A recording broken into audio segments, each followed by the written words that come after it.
Up for two people on stage, real quick.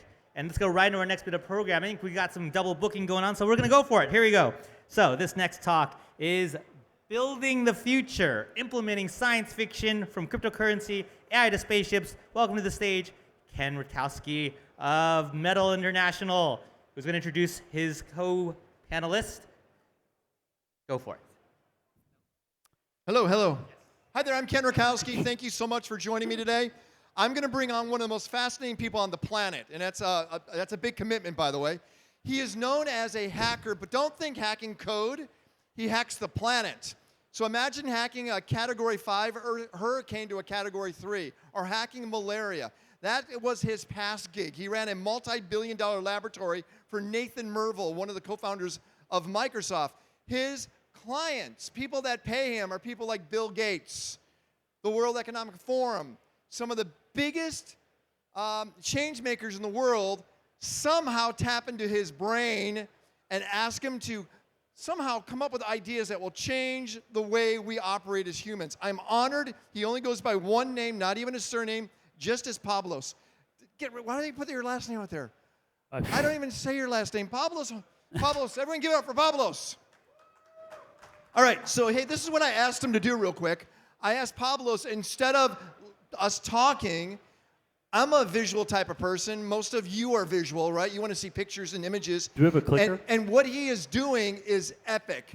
And by the way, how did they introduce you? Say spaceships, rocket ships, and all that? Yeah. Oh, I don't know. How did they introduce me? Yeah, something like that. I don't know. Tell me, if your daughter was describing you, what would she say Dad is? The least interesting person in the world. It's true, isn't it? My daughter is tough to impress. So yeah, absolutely. I met Pablos back in 2006? Maybe. 2006. And back then, he goes, you know what? I got my own parking spot at this laboratory, and I'm very proud of that, and that's about it. And then I went to his laboratory. Describe what the old laboratory looked like.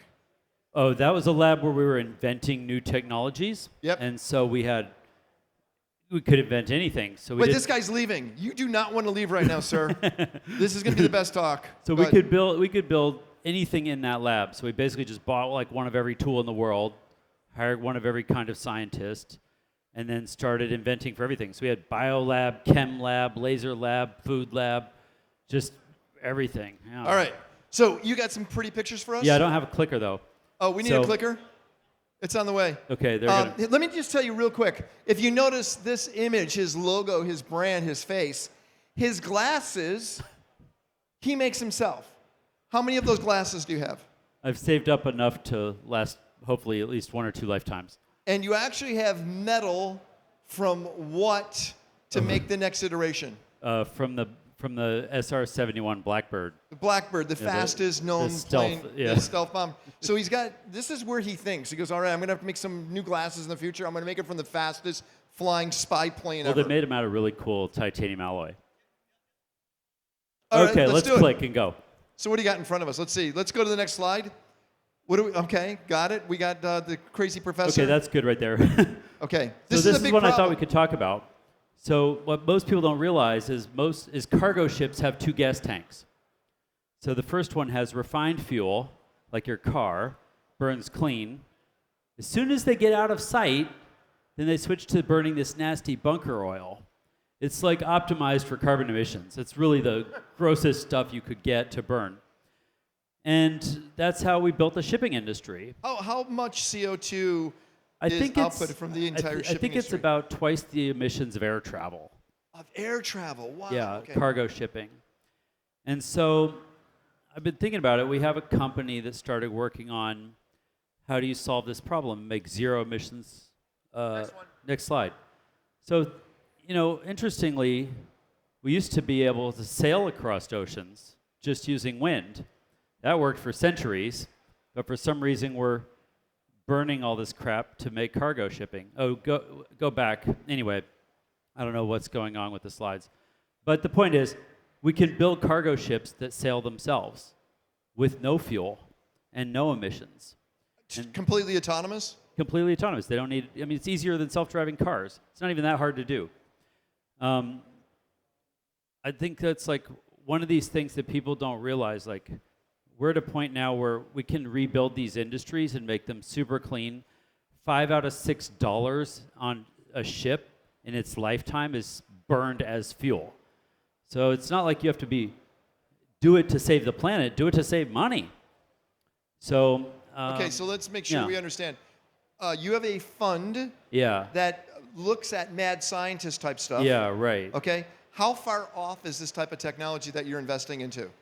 Well, I have a venture fund. You usually only get 10 years. Right. So I have to invest in things that could be, commercial and growing in that time frame. And the people that you're investing, they're fairly early stage, or are they on their way? Yeah, I write the first check. So I'm usually the first investor into high-tech projects. Okay. Yeah. So that one right there you just showed us is a way to create now autonomous ships that primarily, cargo ships that use wind. Yeah, wind. Why are we looking at plastic? So we've been recycling the cheapest crap on Earth our entire lives. So cardboard, plastic. It's not really working. We're burning more coal to recycle plastic than if we just made fresh plastic. And we've sort of placated ourselves. We feel like we've solved the problem, but we haven't. And you got to do that arithmetic, and it's a lot of work we still have to do to make that work. And fundamentally, it's just an energy problem.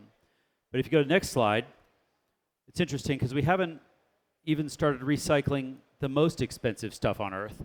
So every year, tens of billions of dollars of gold goes into electronics and then ends up in a landfill gold mine we call a landfill. Yeah. And so... Well, are you saying it really is a gold mine?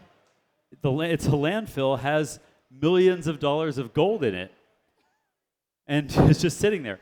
And it's actually easier to get now because we have this team that invented a non-toxic chemical process that can separate the metals from all the other crap. And so before, you had to incinerate electronics. Your old iPhones went from like iCloud to the cloud to get the metal out. And it doesn't work very well. Very little is recovered that way. So now we have a way to get it back. And in a gold mine, you only get like a couple grams of gold in a ton of rock. You crush a ton of rock, and you get a few grams of gold. We crush a ton of electronics, and we get 236 grams of gold every time because we put it there. So these are things we could do better. And I just think there's examples after example like this of industries we take for granted. Wait, real quick, Pablos. That means we have to change our habits as consumers then, too. No, we don't. Well, buy more shit and save the planet. Yeah, but I have to dispose of my old computer somewhere, right? Yeah. So that computer then has to go through a process to which you will extract the gold from it. Well, it'd be great if you intercepted it earlier, and that's why you see some of the, even now in some jurisdictions we have, the cell phone carriers do trade-in programs. Apple does trade-in program. And so they try to collect the old computers to recycle them, but there's not a practical way to recycle those metals. They're just doing it so they don't look so bad. Okay. So we went from shipping to gold. Okay. What's next? I don't know. Let's see. Next slide. Next slide. Oh, yeah, this is an interesting one. Earthquakes. Well, earthquakes. But this is a bridge. It's not caused by an earthquake. This is a bridge that collapsed, made of cement. And cement is the most used material on Earth. Like we deploy so much cement, and it's about 13% of global CO2 emissions is cement. 13%, and China is primarily the largest. China is half of all the cement in the world. In the whole world. The rest of the world combined is half, and China is half of the new cement deployed. And so our cement has steel reinforcement. But go to the next slide. You guys know this building?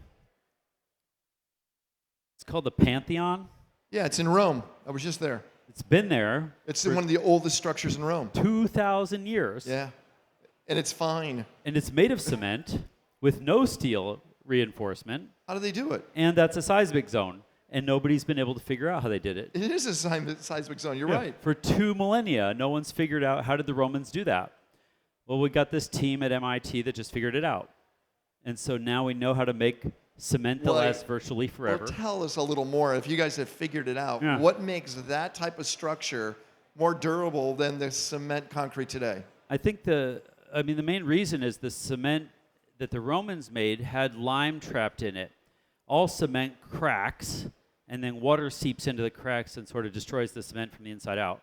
The Roman cement has lime trapped in it, so the water seeps in, activates the lime, fills the crack, and it's self-healing. So that thing just gets stronger. I'm pointing at this, but this thing gets stronger every year. And so we know how to do that now. Nobody could figure out how to do that. We finally figured it out. So now we can make cement that lasts virtually forever, use less of it, use less steel, and the kicker, 20% less CO2. Wow. Yeah. And what habit needs to be changed to make this happen? Builders need to spec using the new cement when they build new projects. That's easy. We can do it in any cement factory. Doesn't cost more. Zero capex to integrate. We can go in any cement factory and upgrade them. So this is something we can improve on pretty quickly. Yeah. Real quick, this is a conversation we've been having in the other booths, and that is, let me make the correlation. Yeah. Web 2.0 and Web 3. Oh, yeah. Web 3 is you and I own our own personal assets, okay? Okay. The problem is Web 2, Yeah. being the Facebooks and the Googles of the world, they don't want to share, right? So Sure. they become incumbents that are in the way. Yeah. I'm guessing Yeah. concrete is it's almost like a mafia business, I bet. Why would any of the incumbents want to say, hey, we're going to make room for you? Yeah, this is an interesting one where the cement companies don't really decide what cement gets made. They just make it for a customer. The builders decide what cement they're going to use. Now, you could say a builder doesn't care if the structure lasts 2,000 years. They only need it to last 50 until they're out of business. So it'll all come back to they want to save money.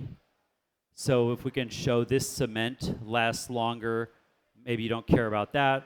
It reduces carbon, maybe you don't care about that, but you can use less of it, so it's cheaper. Oh, they care about that. And I think you got to look for these economic drivers, and if you really want to make a big difference. Is this possibly ready to be used now, or Yeah, are we a few years out? The team published in Science in January. They've got it approved in Europe. It's about to be approved in the U.S., and anybody who wants to build can start using this. Love it. Next slide. Oh, yeah, what else we got? 3D printer. Oh, yeah, years ago, so I helped start this company. It's called MakerBot, and we had tried to make the first consumer 3D printer. So I succeeded at that. But what we believed was that eventually we'd be able to make factories work this way and just wire these things up to the Buy Now button. And when you click Buy Now, 3D printer, make your product and ship it to you. Print a little box around it with your address on it. And it hasn't worked out at all. No, I've actually seen some people. Go one more slide. These are cheap, by the way. This right here, you could get them now for under 100. These things are super cheap. Yeah, super But cheap. you haven't been buying products made with them. And the reason is they're 1-pixel printers. So they're actually super slow. This is time lapse. This will take all day. Go to the next slide. Yeah, so we thought we'd make farms like this. Well, it hasn't worked out because they're too slow, and you need these expensive plastic filaments to run in them. And then you're competing with injection molding, which is like the cheapest way to make anything in Asia. So 3D printers haven't really turned out to be that useful in manufacturing, except for metals, which is the kind of very expensive products. And we make jet parts that way and stuff now. But if you go to the next slide, I got this team that figured out how to adapt 3D printers to print using used coffee grounds. What? Yeah. So now the input material costs less than zero. They use the metal-style powder bed printers, which are faster. They're like layer at a time instead of pixel at a time. And so now, and you could just cycle through, there's some examples here, go through slides. Now they're just printing these products out of coffee, then they powder coat them or metalize them. You can keep going. I got more examples. Couple more, guys. Slides. So here they're making sinks. They made them out of coffee. They make them out of seaweed. They make them out of sawdust. Wait, explain this to us. So Yeah. I'm looking at a sink right now. You see the coffee ground over on one side, and then you have the actual sink on the other. Yeah. How does that get from the coffee grounds to the actual sink itself? So this gets printed in a 3D printer, and then it goes in a powder coating machine. That's all automated already. And so it's, coated or painted or whatever you want for that product. You can't tell it's made of coffee. This is made of coffee. That's made of coffee. Yeah. And and that's a premium, like, high-dollar sink. And you could buy it at Home Depot. But it's sequestering carbon, it's keeping biomass out of landfills, but the beauty of it is that it costs us less. We're making these things in the United States, fully automated, and it's cheaper than doing it in Asia. And we can do it on demand. And so, what's the life of something like this? Equal to what it would normally be? You can make them super durable. These are all durable goods. Yeah, you can spec when you design a sink or any other product. They're making sinks. Keep going. There's more products here. It's like a wall. They're making all kinds of stuff out of coffee. Keep going. There's light fixtures. This is like a surveillance camera or a light fixture. Again, made out of coffee. Made out of coffee. Coffee grounds. Yeah. And then see here, they're metallized. That copper one is coffee, but it's coated with metal, so you wouldn't even know it's made of coffee. Wow. Yeah. So the point is. So if I need a morning jolt, I could eat my sink. Exactly. You can eat your sink. Exactly. Next slide. Yeah. And here's our light fixtures made. I think these are made of sawdust. But so it's not just stuff. coffee. It's also the innovation is they can 3D print with biomass. There's lots of surplus biomass that was useless. We can get it for free, and we can turn it into useful products. And we can reshore manufacturing. This would be a great thing to do here in the Middle East, where we need to build up manufacturing, but we don't want to do it the old-fashioned way. Right. We can do it this way. All right. Next slide. Yeah. Oh, that's a guitar made of sawdust. Okay, keep Next going. one. Yeah. Okay, this is one I thought we should talk about. So we are all made of stars. And these are, it's not like song lyrics. You're talking about stardust. Yeah, you're literally made of energy from the sun, this one star. And so if you keep going, next slide, if you think about what's happening, the average person on Earth gets about as much energy as one toaster. Next slide. I'm from the United States, where we get 8 bonus toasters. What are you talking about? So what this means is the actual global demand for energy is probably about 10x current global energy production, which sounds insane, but we have actually 10x global energy production before. Next slide. Next slide. This is the last century of global energy production, and we 10x'd. Now, we did it by burning more coal and oil and gas. We don't want to 10x with that stuff. So we need to find new ways of being able to produce more energy. So if you go to the next slide, I'm going to give you an example. In Germany, we've been deploying solar panels as a genius move to save the planet. The installed capacity in Germany is that orange line. That's the one everybody talks about. The actual generation from those panels is the blue line. So in the summer, you get maybe 20% of the installed capacity out of them. In the winter, fun fact, there's no sun in Germany. So we're getting down to about 3% capacity factor. So you're being lied to about renewable energy. It is not working. We need a miracle in energy storage to store energy from the summer to the winter. That's not happening.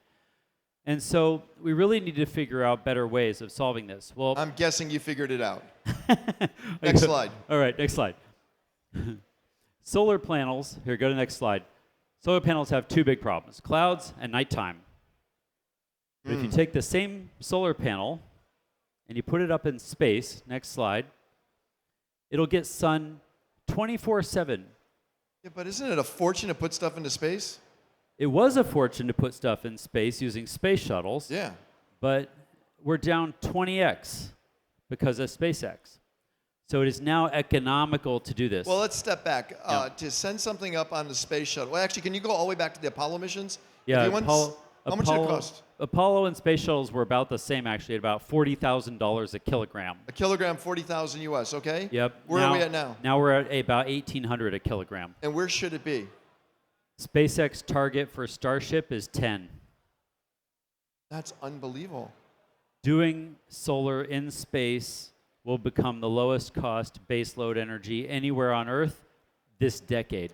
How do you get the solar to, well, the solar energy? You use radio waves to beam it down. So you can put a big antenna by each city, can send power to the middle of Africa. And what happens if an airplane flies right through that radio wave? No problem at all.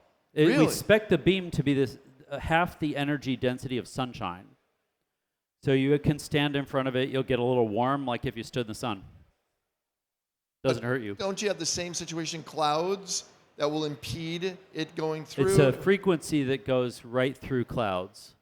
The waves go right around water molecules. And doesn't it dissipate as it actually makes that pathway down to Earth? You lose a little bit in the atmosphere, but not very much. We're getting extremely high efficiencies, and you don't lose any in space. So a company you're dealing with Yeah. right now has figured out how to create solar paneling. Yeah. How far out are we looking?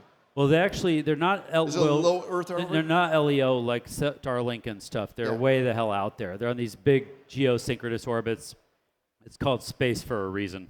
Okay, so it's much further. Yeah. Than where It doesn't need to be close like Really? communications. No. That's amazing. Yeah. And when can we see this happen? I think we'll have the first commercial array up in 4 or 5 years. So Pablos, by the way, is also tomorrow. You and I are over at the other. Oh yeah, cool. We're over Great. there. Same thing. You're gonna show the same thing off, or do you want something different? We'll see. We'll find something to talk about. How do we get our kids to think like you? Oh man, I don't know. My kid doesn't think like me. No, your daughter's amazing. I know your daughter. She's pretty good. But you are you don't look at the phone and go, I'll accept it the way it is. You look at it differently. Let me give you an example real quick. Show them your watch band. It's an Apple Watch, but I have a watch band made of tools. It's all tools. Yeah. Because you're always looking for that opportunity to take something apart or be prepared to, right? Yeah, I think you can't invent the future by reading the directions. And so you need to be able to think about what might be possible even if you haven't seen it before. And I like to work on those kinds of things. And can school teach it the way you think? No, that's not something you go to school for. That's something you get kicked out of school for. I agree, but I almost feel like, have you ever met Marco Tempest? Oh, yeah. So Marco's a magician who creates magic laboratories to right. help people that are in entrepreneurial world think differently. Yeah. Is there a way to create like a hacker lab to get people I to think the differently? hacker lab is you just, like you want to find kids who are curious about something, add fuel to that fire. If they're kids who want to take stuff apart, give them tools, let them do it. Let them do it, Yeah. right? I mean, you want them to explore and go with their interests and imagination. And schools aren't really optimized for that. So I love it. I've interviewed over 30,000 people over the last 3 decades, okay? Crazy. And I've got to spend time with the best of the best, some of the biggest world leaders. And Pablos is one of my favorite of all the people that I've spent time with because he's actionable. He'll pontificate, he'll theorize, he'll come up with an idea, and then he'll find a way to make it happen. And as I'd like to give you as a gift, the gift is this. He's going to be standing over there. So after this, which we're done now, please spend time with Pablos. I want to thank you very much for coming to Future Blockchain Summit and everything we're doing here at FinTech Surge and at GITEX. Thank you very, very much. Thank you, Pablos. hey, thanks. Good.